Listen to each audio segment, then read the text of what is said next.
everyone was always working, and they only worked from like sun up to sundown. But people wanted to know, like, how much am I working? And that's when people started to think what the time was.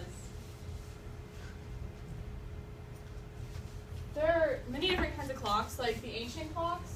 Here's one of the astronomical clocks that they used to tell, like, throughout the years, how many, like, days have gone by and what the sign is, Virgo or whatever. And then we've got cuckoo clocks and the more modern, like, wristwatch or the pocket watch. You know, the alarm clock. Those are always useful. And then we've got super modern ones, such as the electric ones that Apple has now made, so you can have a phone on your wrist that tells time.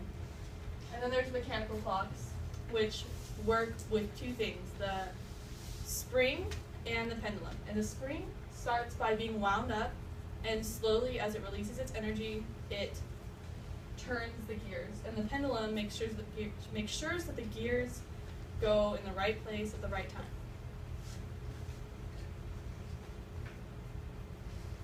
A bit of background for the clocks is that it really all started with the Egyptians, guys. It started everything. So they started separating the days with sundials and meal times. So they would use a sundial to tell, like, how many meal times have passed. And,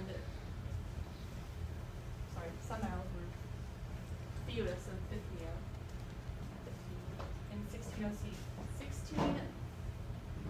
160 BC is when sundials were invented. And then the Egyptians started using them with their meal times. And then the Chinese built a water-powered clock. With that's a small scale of it. It was powered by water, like a wheel, in 3000 BC. Clocks began really simple. You can see here the sundial. It wasn't as accurate as the clocks we have today because as the year goes by, the days get shorter or they get longer, and the sun's not always up super bright. So you couldn't even tell time when it was like dark at night.